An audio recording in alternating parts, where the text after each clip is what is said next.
नमस्कार, मैं हूं शशि। आइए झारखंड की टॉप 25 प्रमुख खबर जानते हैं। झारखंड में 7299 सहायक आचार्यों की होगी नियुक्ति। झारखंड में 7299 सहायक आचार्यों की नियुक्ति होगी। पारा शिक्षक कोटि के 6101 पदों पर नियमित भर्ती और 1198 पदों पर बैकलॉग भर्ती होगी। झारखंड कर्मचारी चयन आयोग ने बुधवार को इसका विज्ञापन भी जारी कर दिया है। इसके लिए 31 जुलाई से 30 अगस्त तक ऑनलाइन आवेदन लिए जाएंगे। बता दें कि 1 सितंबर तक परीक्षा शुल्क भुगतान व फोटो और हस्ताक्षर अपलोड किए जा सकेंगे। वहीं आवेदन पत्र का प्रिंट आउट के लिए लिंक 3 सितंबर तक और आवेदन में संशोधन के लिए 5 से 7 सितंबर तक खुला रहेगा। जेएसएससी के जारी विज्ञापन में पहली से 5वीं तक के इंटर प्रशिक्षित सहायक आचार्य के नियमित बैकलॉग मिलाकर 2756 की बहाली होगी। वहीं 6ठी से 8वीं का स्नातक प्रशिक्षित सहायक आचार्य भाषा, सामाजिक विज्ञान व गणित विज्ञान विषय के 4543 सहायक आचार्यों की नियुक्ति होगी। इंटर प्रशिक्षित सहायक आचार्य की नियमित भर्ती में 1909 और बैकलॉग में 847 पदों पर बहाली होनी है। जेपीएससी कार्यालय के घेराव के बाद कांग्रेस कार्यालय पहुंचे। झारखंड लोक सेवा आयोग की 14वीं सिविल सेवा परीक्षा के परिणाम को रद्द करने की मांग को लेकर बुधवार को भारतीय जनता युवा मोर्चा के कार्यकर्ताओं और अभ्यर्थियों ने जेपीएससी कार्यालय के घेराव किया। प्रदर्शन के दौरान कुछ प्रदर्शनकारी आयोग कार्यालय के बाहर लगाई गई पुलिस बैरिकेडिंग तोड़ते हुए मुख्य गेट तक पहुंच गए और वहां एक पोस्टर चिपकाकर विरोध जताया। पोस्टर में लिखा था, जेपीएससी का क्या रेट है। जेपीएससी कार्यालय के बाहर पहले से ही सुरक्षा के व्यापक इंतजाम किए गए थे। बड़ी संख्या में पुलिस बल और प्रशासनिक अधिकारी तैनात थे। इसके बावजूद कुछ प्रदर्शनकारी बैरिकेडिंग पार कर मुख्य गेट तक पहुंच गए और अंदर प्रवेश करने का प्रयास किया, जिससे कुछ समय के लिए तनावपूर्ण स्थिति बन गई। हालांकि पुलिस ने तत्काल मोर्चा संभालते हुए स्थिति को नियंत्रण में कर लिया। प्रदर्शनकारियों ने आरोप लगाया कि जेपीएससी की 14वीं सिविल सेवा परीक्षा में गंभीर अनियमितताएं हुई है। उन्होंने परीक्षा परिणाम रद्द करने और पूरी चयन प्रक्रिया की निष्पक्ष एवं स्वतंत्र जांच कराने तथा अभ्यर्थियों के साथ न्याय सुनिश्चित करने की मांग को लेकर जमकर नारेबाजी की है। झारखंड के फिल्मकारों ने मुख्यमंत्री से की मुलाकात। झारखंड के युवा पुरस्कार विजेता फिल्मकार बीजू टोप्पो, शेराल मुर्मू, निरंजन कुजूर और रवि राज मुर्मू, अनुज कुमार और मानसी बास्के ने बुधवार को प्रोजेक्ट भवन में मुख्यमंत्री हेमंत सोरेन से मुलाकात की। इस अवसर पर मुख्यमंत्री ने फिल्म क्षेत्र में उनके योगदान की सराहना की। इस अवसर पर मुख्यमंत्री ने कहा है कि यह झारखंड के लिए गौरव की बात है कि राज्य के कलाकार, निर्देशक और फिल्मकार राष्ट्रीय एवं अंतर्राष्ट्रीय मंचों पर अपनी सशक्त उपस्थिति दर्ज कराई है। उन्होंने कहा है कि झारखंड से फिल्म निर्माण के क्षेत्र में लगातार उल्लेखनीय उपलब्धियां सामने आ रही है, जो राज्य की संस्कृति पहचान को और मजबूत कर रही। मुख्यमंत्री हेमंत सोरेन ने आश्वस्त किया है कि आने वाले दिनों में झारखंड राज्य को फिल्म विकास के क्षेत्र में और आगे ले जाने के लिए राज्य सरकार हर संभव सहयोग करेगी। उन्होंने कहा है कि फिल्म निर्माण, शूटिंग, तकनीकी प्रशिक्षण और स्थानीय प्रतिभाओं को अवसर प्रदान करने की दिशा में सकारात्मक पहल की जाएगी। इस अवसर पर उपस्थित फिल्मकारों ने अपनी फिल्मों, निर्देशकीय उपलब्धियों और राष्ट्रीय अंतर्राष्ट्रीय पुरस्कारों के बारे में बताया। इन सभी ने झारखंड की जनजातीय, सामाजिक और सांस्कृतिक विषय वस्तु पर आधारित फिल्मों के जरिए व्यापक पहचान बनाई है। झारखंड की भाषाएं राज्य की सांस्कृतिक अस्मिता का आधारशिला। कांग्रेस नेता बंधु तिर्की ने कहा है कि झारखंड की मातृभाषाएं राज्य की सांस्कृतिक अस्मिता और पहचान की आधारशिला है। उनके संरक्षण, संवर्धन, शिक्षा और शोध के लिए ठोस प्रयास समय की आवश्यकता है। झारखंड की भाषाएं राज्य की सांस्कृतिक अस्मिता और पहचान की आधारशिला है। बंधु तिर्की बुधवार को मोराबादी स्थित डॉक्टर रामदयाल मुंडा जनजातीय कल्याण शोध संस्थान में आयोजित जनजातीय एवं क्षेत्रीय संवाद 2026 में बतौर मुख्य अतिथि बोल रहे थे। मौके पर उन्होंने भाषा संरक्षण, संवर्धन को लेकर कई अहम मार्गदर्शन दिए। मौके पर झारखंड की 9 जनजातीय एवं क्षेत्रीय भाषाओं के प्रतिनिधियों ने बंधु तिर्की को भाषा संरक्षण, शिक्षा और शोध को लेकर साझा रणनीति तैयार करते हुए 11 सूत्री मांग पत्र सौंपा। कार्यक्रम में कुड़ुख, मुंडारी हो, संथाली, नागपुरी, खड़िया, खोरठा, पंचपरगनिया और कुरमाली भाषाओं के कई शिक्षक, विद्वान, शोधार्थी, विद्यार्थी और भाषा प्रेमियों ने भाग लिया है। जेपीएससी मामले में सीआईडी ने अभय तिवारी सहित 5 को किया गिरफ्तार। झारखंड लोक सेवा आयोग की 14वीं सिविल सेवा परीक्षा में कथित गड़बड़ी और धांधली से जुड़े मामले में सीआईडी ने बड़ी कार्रवाई की है। सीआईडी ने मामले में उप परीक्षा नियंत्रक Shweta Gupta, TSR data processing private limited Ramvir Singh और उस्मान मोहम्मद एबाद को अभय कुमार तिवारी को गिरफ्तार किया है। वहीं सीआईडी से मिली जानकारी के अनुसार झारखंड सरकार से प्राप्त आदेश के आलोक में झारखंड लोक सेवा आयोग की ओर से आयोजित विभिन्न प्रतियोगिता परीक्षाओं में कथित अनियमितताओं के संबंध में प्राप्त आवेदनों एवं आरोपों के आधार पर अपराध अनुसंधान विभाग झारखंड की ओर से जांच की गई। रांची पुलिस के सहयोग से अपराध अनुसंधान विभाग ने जेपीएससी कार्यालय एवं राज्य के विभिन्न ठिकानों पर छापेमारी कर साक्ष्य संकलन किया है। डिजिटल माध्यमों के सशक्त उपयोग से शासन में पारदर्शिता बढ़ेगी। मुख्यमंत्री हेमंत सोरेन ने बुधवार को झारखंड मंत्रालय में सूचना प्रौद्योगिकी और ई गवर्नेंस विभाग के अद्यतन कार्यों एवं विभिन्न योजनाओं की प्रगति की उच्च स्तरीय समीक्षा की। बैठक में ई गवर्नेंस परियोजनाओं, डिजिटल सेवाओं के विस्तार, साइबर सुरक्षा, डेटा प्रबंधन, सरकारी सेवाओं के डिजिटलाइजीकरण तथा आईटी आधारित नवाचारों की विस्तृत समीक्षा की। इस दौरान डिजिटल झारखंड विजन 2029 पर विशेष चर्चा हुई, जिसमें अधिकारियों एवं आईटी पार्क निर्माण की रूपरेखा एवं साइट प्लान प्रस्तुत किया और मुख्यमंत्री ने महत्वपूर्ण सुझाव भी दिए। साथ ही chief minister data intelligence platform के विकास पर भी विचार विमर्श हुआ, जिसके माध्यम से सभी विभागों के डेटा एवं पोर्टलों का समेकित आकलन किया जा सकेगा। बता दें कि मुख्यमंत्री ने निर्देश दिया है कि प्रत्येक विभाग एवं प्रत्येक जिला में आईटी अधिकारियों की नियुक्ति सुनिश्चित की जाए ताकि कार्यप्रणाली में पारदर्शिता और दक्षता बढ़े। उन्होंने सभी विभागों के डेटा को एक केंद्रीकृत प्रणाली में एकीकृत करने पर बल दिया है, जिससे बेहतर समन्वय और निर्णय प्रक्रिया सुनिश्चित हो सके। राज्यपाल ने जेपीएससी अध्यक्ष का इस्तीफा मंजूर किया। राज्यपाल संतोष कुमार गंगवार ने जेपीएससी अध्यक्ष एल खियागते का बुधवार को इस्तीफा मंजूर कर लिया है। राज्यपाल की मंजूरी के बाद इसे मुख्य सचिव के माध्यम से कार्मिक प्रशासनिक विभाग को अधिसूचना जारी करने के लिए भेज दिया गया।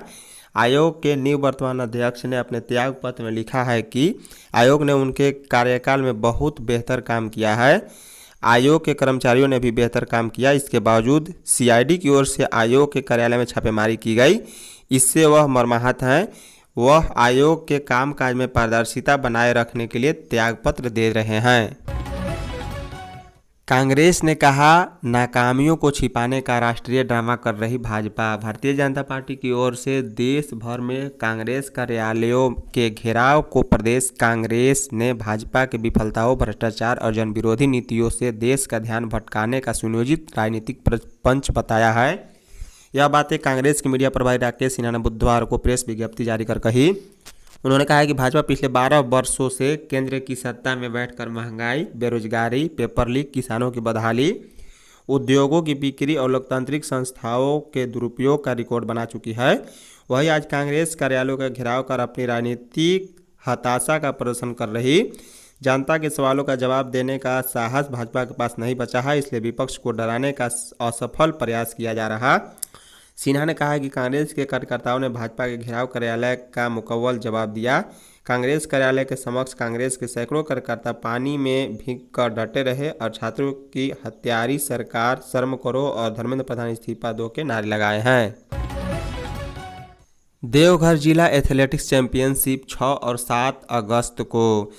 देवघर जिला एथलेटिक्स एसोसिएशन की ओर से झारखंड एथलेटिक्स एसोसिएशन और देवघर जिला ओलंपिक एसोसिएशन के सहयोग से 12वीं देवघर जिला एथलेटिक्स चैंपियनशिप 2026 का आयोजन 6 और 7 अगस्त को केकेएन स्टेडियम में किया जाएगा। प्रतियोगिता के लिए खिलाड़ियों की रिपोर्टिंग प्रतिदिन सुबह 8 बजे निर्धारित की गई है। प्रतियोगिता में अंडर 14, अंडर 16, अंडर 18, अंडर 20 और सीनियर पुरुष एवं महिला वर्ग खिलाड़ी भाग लेंगे। आयोजन का उद्देश्य जिले की खेल प्रतिभाओं को मंच प्रदान करना और राज्य व राष्ट्रीय स्तर की प्रतियोगिताओं के लिए खिलाड़ियों का चयन करना है। बता दें कि प्रतियोगिता में ट्रायथलॉन, 60 मीटर, 100 मीटर, 200 मीटर, 400, 600, 800, 1000, 1500 और 5000 मीटर दौड़ के अलावा लंबी कूद, ऊंची कूद, गोला फेंक, डिस्कस थ्रो एवं भाला फेंक जैसी विभिन्न स्पर्धाएं आयोजित की जाएंगी। प्रतियोगिता में भाग लेने के लिए 200 रुपये प्रति खिलाड़ी पंजीकरण शुल्क भी निर्धारित किया गया है। झारखंड मौसम। झारखंड में मानसून की रफ्तार अब भी असमान बनी हुई है। राज्य के 24 जिले में से अब तक केवल 7 जिले में ही समान वर्षा दर्ज की गई, जबकि 6 जिले में बारिश की स्थिति बेहद ही खराब बनी हुई है। इन जिलों में सामान्य से 40 से 60% कम वर्षा रिकॉर्ड की गई। मौसम विभाग के अनुसार रांची, सिमडेगा, पश्चिमी सिंहभूम, सरायकेला, खरसावां, साहिबगंज, दुमका और धनबाद ऐसे जिले हैं जहां अब तक सामान्य वर्षा दर्ज की गई। विभाग के मानकों के अनुसार सामान्य से 20% तक कम वर्षा को सामान्य श्रेणी में रखा जाता है। इसके विपरीत गढ़वा, चतरा, देवघर, गोड्डा, पाकुड़, कोडरमा में वर्षा की चिंताजनक बनी हुई है। इन जिलों में सामान्य से 40 से 60% तक कम बारिश दर्ज की गई, जिससे कृषि गतिविधियों पर प्रतिकूल प्रभाव पड़ने की आशंका बढ़ गई है। खुद बदलेंगे तो बदलेगा झारखंड, कल्पना सोरेन। राजधानी रांची के आड्रे हाउस परिसर में बुधवार को सारथी एवं झारखंड जस्ट ट्रांजिशन नेटवर्क के संयुक्त तत्वाधान में 2 दिवसीय जलवायु अखाड़ा 2026 का भव्य शुभारंभ हुआ। कार्यक्रम का उद्घाटन करते हुए गांडे विधायक कल्पना सोरेन ने कहा है कि आदिवासी समाज आज भी अपना पारंपरिक जीवन जीता है और जन्म से लेकर मृत्यु तक प्रकृति के गहराई से जुड़ा रहता है। उन्होंने जोर देकर कहा है कि हमारी संस्कृति पहले प्रकृति को देने का स्वभाव रखती है और जब हम खुद बदलेंगे तभी माहौल, देश और झारखंड की तस्वीर बदलेगी। समारोह को संबोधित करते हुए कल्पना सोरेन ने कहा है कि सृष्टि की रक्षा और अपने अधिकारों के लिए सबसे अधिक संघर्ष आदिवासियों ने किया। आदिवासी मानते हैं कि मिट्टी और धरती पर उनका प्राकृतिक अधिकार है। यह लड़ाई अतीत की बात नहीं है बल्कि आज भी जारी है। उन्होंने कहा है कि हम अपनी जीवन शैली में थोड़ा बदलाव लाकर जलवायु संरक्षण के लक्ष्य को आसानी से प्राप्त कर सकते हैं। जेपीएससी सिविल सेवा मुख्य परीक्षा स्थगित। झारखंड लोक सेवा आयोग जेपीएससी ने झारखंड संयुक्त सिविल सेवा मुख्य प्रतियोगिता परीक्षा 2025 को अगली सूची तक स्थगित कर दिया है। इस संबंध में आयोग ने बुधवार को प्रेस विज्ञप्ति जारी कर अभ्यर्थियों को आवश्यक सूचना दी है। आयोग की ओर से जारी विज्ञप्ति के अनुसार विज्ञापन संख्या 1/2026 के तहत आयोजित होने वाली मुख्य परीक्षा 25 जुलाई, 26 जुलाई, 27 जुलाई को रांची जिले के विभिन्न परीक्षा केंद्र में 2 पालियों में आयोजित होनी थी, लेकिन सरकार से प्राप्त आदेश और परीक्षा संचालन में हुई गड़बड़ी के कारण आयोग ने अपरिहार्य परिस्थितियों का हवाला देते हुए परीक्षा को स्थगित करने का निर्णय लिया है। जेपीएससी ने स्पष्ट किया है कि फिलहाल परीक्षा अगली सूचना तक स्थगित रहेगी। परीक्षा की नई तिथि और संशोधित कार्यक्रम बाद में अलग से जारी किए जाएंगे। झारखंड में 10 साल बाद जेटेट परीक्षा। झारखंड शिक्षक पात्रता परीक्षा जेटेट के लिए इस बार रिकॉर्ड करीब 4,17,000 अभ्यर्थियों ने आवेदन किया है। राज्य भर में 10 वर्ष बाद जेटेट आयोजित होने जा रही है। इससे पहले 2024 में करीब 3.5 लाख आवेदन प्राप्त हुए थे, लेकिन परीक्षा नहीं हो सकी और स्कूली शिक्षा एवं स्वच्छता विभाग के निर्देश पर आवेदन रद्द कर दिए गए। इस बार 2024 की तुलना में करीब 67,000 तथा 2016 की परीक्षा के 2,53,000 आवेदन की तुलना में 1,64,000 अधिक आवेदन मिले हैं। आवेदन प्रक्रिया पूरी होने के बाद अभ्यर्थियों को आवेदन में संशोधन का विस्तार दिया जाएगा। इसके लिए जैक जल्द विस्तृत दिशा निर्देश जारी करेगा। संभावना है कि जेटेट परीक्षा इस वर्ष के अंत तक आयोजित की जा सकेगी। रांची में 1 सितंबर से अग्निवीर भर्ती रैली। 1 सितंबर से होने वाली अग्निवीर भर्ती रैली 2026 के सफल आयोजन को लेकर उपायुक्त मंजुनाथ बंत्री ने समाहरणालय में बैठक की। इसमें भर्ती रैली के दौरान अभ्यर्थियों की सुविधा, सुरक्षा और आवश्यक आधारभूत व्यवस्थाओं को लेकर संबंधित पदाधिकारियों को आवश्यक दिशा निर्देश दिए हैं। मौके पर सेना के अधिकारी M.K. शर्मा ने बताया कि अग्निवीर भर्ती रैली का आयोजन 1 सितंबर से होगा, जो कि लगभग 12 से 13 दिनों तक प्रस्तावित है। उन्होंने कहा कि अभ्यर्थियों की रात 12 बजे से प्रवेश प्रक्रिया प्रारंभ होगी। इसे देखते हुए भर्ती स्थल पर पर्याप्त लाइटरिंग, जनरेटर बैकअप और light, public address system, internet सुविधा, स्वच्छता और हाइजीन सैनिटाइजेशन की समुचित व्यवस्था सुनिश्चित की जाए। उपायुक्त ने कहा कि गत वर्ष की भांति इस वर्ष भी सभी व्यवस्थाएं 100% गुणवत्ता व समयबद्ध के साथ सुनिश्चित की जाए। उन्होंने भर्ती स्थल पर पर्याप्त मेडिकल सुविधा, एम्बुलेंस, चिकित्सकों की तैनाती और स्ट्रेचर, कूलिंग रूम तथा आपातकालीन चिकित्सा व्यवस्था भी सुनिश्चित करने को कहा, ताकि दौड़ अथवा अन्य गतिविधि के दौरान किसी भी अभ्यर्थी की तबियत बिगड़ने पर तत्काल उपचार उपलब्ध कराया जा सके। AI से सशक्त होंगे शिक्षक। शिक्षा, शोध, उद्योग और प्रशासन सहित लगभग हर क्षेत्र में आर्टिफिशियल इंटेलिजेंसी का दायरा तेजी से बढ़ता जा रहा है। नई शिक्षा नीति के अनुरूप उच्च शिक्षण संस्थानों में भी AI आधारित शिक्षण और शोध को बढ़ावा दिया जा रहा है। ऐसे में शिक्षकों को नवीन तकनीकों से जोड़ने और उनकी डिजिटल दक्षता विकसित करने के उद्देश्य से रांची विश्वविद्यालय का UGC मालवीय मिशन शिक्षण प्रशिक्षण 25 से 31 जुलाई तक AI विषय पर UGC प्रायोजित 7 दिवसीय लघु पाठ्यक्रम आयोजित करेगा। यह प्रशिक्षण शिक्षकों को बदलती तकनीकी आवश्यकताओं के अनुरूप स्वयं को तैयार करने में मदद करेगा। धन्यवाद।